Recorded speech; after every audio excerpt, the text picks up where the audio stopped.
93ರಷ್ಟು ಪರಿಶಿಷ್ಟ ಜಾತಿಗಳ ಜನಸಂಖ್ಯೆಯು ಈ ಸಮೀಕ್ಷೆಗೆ ಲಭ್ಯವಾಗಿದೆ.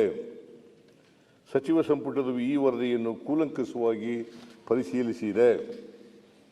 ದಿನಾಂಕ 19/8/2025 ನಡೆದ ಸಚಿವ ಸಂಪುಟದಲ್ಲಿ ಜಸ್ಟಿಸ್ ನಾಗಮೋಹನ್ ದಾಸ್ ಅವರ ಶಿಫಾರಸುಗಳನ್ನು ಕೆಲವು ಮಾರ್ಪಾಡುಗಳೊಂದಿಗೆ ಅಂಗೀಕರಿಸಿದ್ದೇವೆ.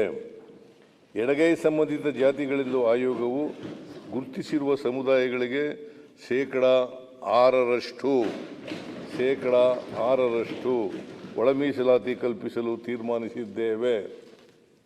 ಜಸ್ಟಿಸ್ ನಾಗಮೋಹನ್ ದಾಸ್ ಆಯೋಗವು ಪರಯ, ಮೊಗೇರ ಜಾತಿಗಳೆಂದು ಆಯೋಗವು ಅಂಶಗಳನ್ನು ಸಂಗ್ರಹಿಸಿದೆ. ಶೇಕಡ 93ರಷ್ಟು ಪರಿಶಿಷ್ಟ ಜಾತಿಗಳ ಜನಸಂಖ್ಯೆಯು ಈ ಸಮೀಕ್ಷೆಗೆ ಲಭ್ಯವಾಗಿದೆ. ಸಚಿವ ಸಂಪುಟದ ಈ ವರದಿಯನ್ನು ಕೂಲಂಕಷವಾಗಿ ಪರಿಶೀಲಿಸಿದೆ. ದಿನಾಂಕ 19/8/2025 ನಡೆದ ಸಚಿವ ಸಂಪುಟದಲ್ಲಿ ಜಸ್ಟಿಸ್ ನಾಗಮೋಹನ್ ದಾಸ್ ಅವರ ಶಿಫಾರಸುಗಳನ್ನು ಕೆಲವು ಮಾರ್ಪಾಡುಗಳೊಂದಿಗೆ ಅಂಗೀಕರಿಸಿದ್ದೇವೆ. ಎಡಗೈ ಸಂಬಂಧಿತ ಜಾತಿಗಳೆಂದು ಆಯೋಗವು ಗುರುತಿಸಿರುವ ಸಮುದಾಯಗಳಿಗೆ ಶೇಕಡ 6% ಒಳ ಮೀಸಲಾತಿ ಕಲ್ಪಿಸಲು ತೀರ್ಮಾನಿಸಿದ್ದೇವೆ. ಜಸ್ಟಿಸ್ ನಾಗಮೋಹನ್ ದಾಸ್ ಆಯೋಗವು ಪರಯ, ಮೊಗೇರ ಮುಂತಾದ ಬಲಗೈ ಸಂಬಂಧಿತ ಜಾತಿಗಳನ್ನು ಎಡಗೈ ಸಂಬಂಧಿತ ಜಾತಿಗಳ ಜೊತೆ ಸೇರಿಸಲಾಗಿದೆ ಎಂಬುದನ್ನು ಗಮನಿಸಿದ ಸಚಿವ ಸಂಪುಟವು ಈ ಜಾತಿಗಳನ್ನು ಬಲಗೈ ಸಂಬಂಧಿತ ಜಾತಿಗಳ ಜೊತೆ ಸೇರಿಸಿ ಬಲಗೈ ಸಂಬಂಧಿತ ಜಾತಿಗಳ ಸಮೂಹಕ್ಕೆ ಶೇಕಡ 6% ಮೀಸಲಾತಿ ಕಲ್ಪಿಸಲು ತೀರ್ಮಾನಿಸಿದ್ದೇವೆ. ಇದರ ಜೊತೆಯಲ್ಲಿ ಆದಿ ಕರ್ನಾಟಕ, ಆದಿ ಆಂಧ್ರ, ಆದಿ ದ್ರಾವಿಡ ಗುಂಪುಗಳಲ್ಲಿನ 4,74,954 ಜನಸಂಖ್ಯೆಯನ್ನು ಎಡಗೈ ಸಂಬಂಧಿತ ಮತ್ತು ಬಲಗೈ ಸಂಬಂಧಿತ ಜಾತಿಗಳ ಜೊತೆ ಸಮಾನವಾಗಿ ಹಂಚಿಕೆ ಮಾಡಲು ತೀರ್ಮಾನಿಸಿದ್ದೇವೆ.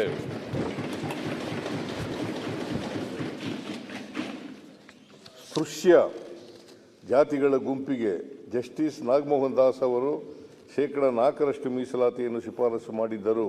ಹಾಗೆಯೇ 59 ಜಾತಿಗಳ 5,22,099 ಜನಸಂಖ್ಯೆಯನ್ನು ಪ್ರವರ್ಗ ಎ ಎಂದು ತೀರ್ಮಾನಿಸಿ ಶೇಕಡ 1% ಮೀಸಲಾತಿಯನ್ನು ಶಿಫಾರಸು ಮಾಡಿದ್ದರು.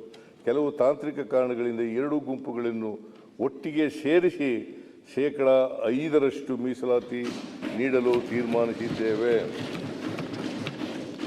ಜಸ್ಟಿಸ್ ನಾಗಮೋಹನ್ ದಾಸ್ ಆಯೋಗವು ABCDE ಎಂದು ಪ್ರವರ್ಗಗಳನ್ನಾಗಿ ವಿಭಾಗೀಕರಿಸಿ ಮಾಡಿದ ಶಿಫಾರಸನ್ನು ಸಚಿವ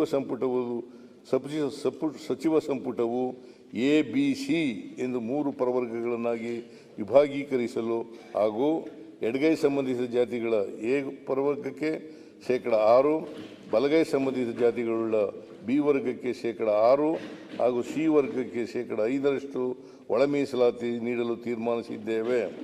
ಪರಿಶಿಷ್ಟ ಜಾತಿಗಳಲ್ಲಿರುವ ಎಲ್ಲ 101 ಜಾತಿಗಳಿಗೆ ಶಿಕ್ಷಣ, ಉದ್ಯೋಗಾವಕಾಶ ಹಾಗೂ ಇನ್ನಿತರೆ ವಿಷಯಗಳಲ್ಲಿ ಅವಕಾಶಗಳನ್ನು ಒದಗಿಸುವಲ್ಲಿ ಸಮಾನತೆ ಮತ್ತು ನ್ಯಾಯಸಮ್ಮತತೆಯನ್ನು ಖಚಿತಪಡಿಸಿಕೊಳ್ಳುವ ದೃಷ್ಟಿಯಿಂದ ಈ ಮಾರ್ಪಾಡುಗಳನ್ನು ಮಾಡಲಾಗಿದೆ. ಈ ರೀತಿ ನಿರ್ಧಾರ ಮಾಡುವಾಗ ಸಚಿವ ಸಂಪುಟವು ಗೌರವಾನ್ವಿತ ಸರ್ವೋಚ್ಚ ನ್ಯಾಯಾಲಯದ ತೀರ್ಪಿನಲ್ಲಿ ನಮೂದಿಸಲಾದ ತತ್ವಗಳನ್ನು ಗಮನದಲ್ಲಿಟ್ಟುಕೊಂಡಿದ್ದೇವೆ. ಪರಿಶಿಷ್ಟ ಜಾತಿಗಳಲ್ಲಿನ ಚಲನಶೀಲತೆಯನ್ನು ಹಾಗೂ ಲಭ್ಯವಾಗುವ ದತ್ತಾಂಶಗಳನ್ನು ಪರಿಶೀಲಿಸಿಕೊಂಡು ಕಾಲಕಾಲಕ್ಕೆ ಈ ಜಾತಿಗಳನ್ನು ಅಧ್ಯಯನ ಮಾಡಿ ವರದಿ ನೀಡಲು ಶಾಶ್ವತ ಪರಿಶಿಷ್ಟ ಜಾತಿಗಳ ಆಯೋಗವನ್ನು ರಚಿಸಲು ತೀರ್ಮಾನಿಸಿದ್ದೇವೆ. ಒಳ ಮೀಸಲಾತಿಯ ಕುರಿತಂತೆ ಆದೇಶ ಹೊರಡಿಸಿದ ಕೂಡಲೇ ನೇಮಕಾತಿ ಪ್ರಕ್ರಿಯೆಗಳನ್ನು ಪ್ರಾರಂಭಿಸಲು ಹಾಗೂ ಒಂದು ಬಾರಿಗೆ ವಯೋಮಿತಿ ಸಡಿಲಿಸಲು ತೀರ್ಮಾನಿಸಿದ್ದೇವೆ. ಇದೇ ಸಂದರ್ಭದಲ್ಲಿ ಒಳ ಮೀಸಲಾತಿ ಹೋರಾಟಗಾರರ ಮೇಲಿನ ಮೊಕದ್ದಮೆಗಳನ್ನು ಹಿಂಪಡೆಯಲು ತೀರ್ಮಾನಿಸಿದ್ದೇವೆ. ಅವುಗಳನ್ನು ಮುಂದಿನ ರಾಷ್ಟ್ರೀಯ ಜನಗಣತಿಯಲ್ಲಿನ ಅಂಕಿಅಂಶಗಳನ್ನು ಆಧರಿಸಿ ಬದಲಾವಣೆಗೆ ಒಳಪಡಿಸುವ ಷರತ್ತಿಗೆ ಬದ್ಧವಾಗಿದೆ. ನ್ಯಾಯಮೂರ್ತಿ ನಾಗಮೋಹನ್ ದಾಸ್ ಅವರ ವರದಿಯನ್ನು ಮೇಲೆ ಪ್ರಸ್ತಾಪಿಸಿದ ಮಾರ್ಪಾಟುಗಳೊಂದಿಗೆ ಅಂಗೀಕರಿಸಿದೆ ಎಂಬ ಅಂಶಗಳನ್ನು ಸದನದ ಮುಂದೆ ಮಂಡಿಸಲು ಸರ್ಕಾರವು ಸಂತೋಷ ಪಡುತ್ತದೆ. ನಮ್ಮ ಈ ತೀರ್ಮಾನವು ಒಳ ಮೀಸಲಾತಿ ಕುರಿತ ದಶಕಗಳ ಹೋರಾಟಕ್ಕೆ ನ್ಯಾಯ ಕಲ್ಪಿಸುವಲ್ಲಿ ಯಶಸ್ವಿಯಾಗಿದೆ ಎಂದು ಭಾವಿಸಿದ್ದೇವೆ. ಅಭಿವೃದ್ಧಿಶೀಲ ರಾಜ್ಯವಾದ ಕರ್ನಾಟಕವು ಸಾಮಾಜಿಕ ನ್ಯಾಯದ ವಿಚಾರದಲ್ಲೂ ಮುಂಚೂಣಿಯಲ್ಲಿದೆ ಎಂಬುದನ್ನು ನಮ್ಮ ಸರ್ಕಾರವು ಸಾಬೀತು ಮಾಡಿದೆ. ಈಗ ವಿಜಯೇಂದ್ರ ಅವರು ಈಗ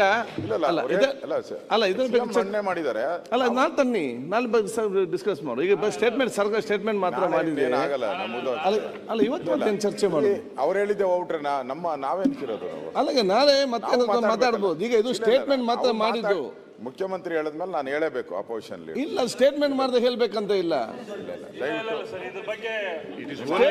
ಸ್ಟೇಟ್ಮೆಂಟ್ ಅಲ್ಲಿ ಮಾತಾಡ್ಲಿಕ್ಕೆ ಇಲ್ಲ ನೋಡಿ ಪೊಲಿಟಿಕಲ್ ಸ್ಟೇಟ್ಮೆಂಟ್ ಇಲ್ಲ ಸ್ಟೇಟ್ಮೆಂಟ್ ಅಲ್ಲಿ ಮಾತಾಡ್ಲಿಕ್ಕೆ ಇಲ್ಲ. ಈಗ ವಿಜಯೇಂದ್ರ ಮಾತಾಡಿ ಉತ್ತರ ಕೊಡ್ಲೇಬೇಕು. ನಾಳೆ ನೀವು ನಾಳೆ ಬೇರೆ ತಂದು ನೀವು ಮಾತಾಡಿ. ಈಗ ಸ್ಟೇಟ್ಮೆಂಟ್ ಮೇಲೆ ಮಾತಾಡ್ಲಿಕ್ಕೆ ಇಲ್ಲಲ್ಲ. ಸ್ಟೇಟ್ಮೆಂಟ್ ಮೇಲೆ ಸ್ಟೇಟ್ಮೆಂಟ್ ನೀವು ನಾಳೆ ಬೇಕಾದ್ರೆ ಡಿಸ್ಕಷನ್ ಕೇಳಿ. ಈಗ ಅದು ಬರೀ ಸ್ಟೇಟ್ಮೆಂಟ್ ಮಾತ್ರ. ನೀವು ನಾಳೆ ಬೇಕಾದ್ರೆ ಡಿಸ್ಕಷನ್ ಕೇಳಿ. ಗೌರ್ಮೆಂಟ್ ಸ್ಟೇಟ್ಮೆಂಟ್ ಡಿಸ್ಕಷನ್ಗೆ ಅವಕಾಶ ಇಲ್ಲ. ಆಯ್ತು ನೋಡಿ ಈಗ ಸ್ಟೇಟ್ಮೆಂಟ್ ಡಿಸ್ಕಷನ್ ಇಲ್ಲ. ನಾಳೆ ನೀವು ಬೇರೆ ಡಿಸ್ಕಷನ್ ಕೇಳಿ. ಬೇಡ ಹಾಗೆಲ್ಲ ಅಲ್ಲ. There is no process. Statement ಎಲ್ಲ ಚರ್ಚೆ ಮಾಡ್ತಿದೆ. ಸ್ಟೇಟ್ಮೆಂಟ್ ಅಲ್ಲಿ ಎಲ್ಲಿ ಕೂಡ ಚರ್ಚೆ ಮಾಡ್ಲಿಕ್ಕೆ ಇಲ್ಲ. ಆದ ಕಾರಣ ನೀವು ನಾಳೆ ಬೇರೆ ಡಿಸ್ಕಷನ್ಗೆ ಹಾಗೆಲ್ಲ ನೋಡಿ. ಸ್ಟೇಟ್ಮೆಂಟ್ ಸರ್ಕಾರ ಸ್ಟೇಟ್ಮೆಂಟ್ ಕೊಟ್ಟಾಗ ಅದರ ಬಗ್ಗೆ ಮತ್ತೆ ಚರ್ಚೆಗೆ ಅದು ಸ್ಟೇಟ್ಮೆಂಟ್ ನೀವು ನಾಳೆ ಏನ್ ಬೇಕಾ ಚರ್ಚೆಗೆ ತಾನೆ ನಾಟ್ ಕರೆಕ್ಟ್. ಆಯ್ತು ವಿರೋಧ ಮಾಡ್ತೀರಾ ಸ್ವಾಗತ ಮಾಡ್ತೀರಾ? ವಿರೋಧ ಮಾಡ್ತೀರಾ ಸ್ವಾಗತ ಮಾಡ್ತೀರಾ?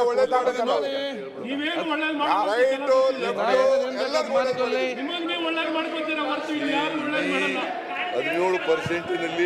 17% ಆಗ್ತಕ್ಕಂಥ ರೀತಿಯಲ್ಲಿ ಹಂಚಿದ್ದೇವೆ.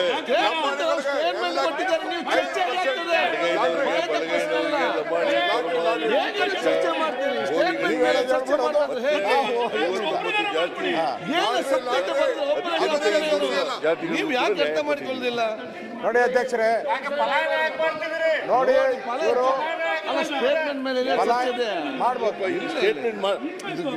ಗೌರ್ಮೆಂಟ್ ಸ್ಟೇಟ್ಮೆಂಟ್ ಚರ್ಚೆ ಮಾಡಕ್ಕೆ ಅವಕಾಶ ಇಲ್ಲ. ಚರ್ಚೆ ಈಗ ಒಂದು ವಿಶೇಷ ಪ್ರಕಟಣೆ. ನಾನು ನನ್ನ ಜೀವನದಲ್ಲಿ ರಾಜಕೀಯ ಜೀವನದಲ್ಲಿ 42 ವರ್ಷ ಆಗಿದೆ. ಮಾತ್ರ ಈಗ ಓದಿರ್ತಕ್ಕಂಥ ಪ್ರಶ್ನೆನೇ ಇಲ್ಲ. ಈಗಲೂ ನಿಮ್ಮಲ್ಲಿ ನೀವು ನಮಗೆ ಭಯನೇ ಇಲ್ಲ ನಿಮ್ ಕಂಡ್ರೆ.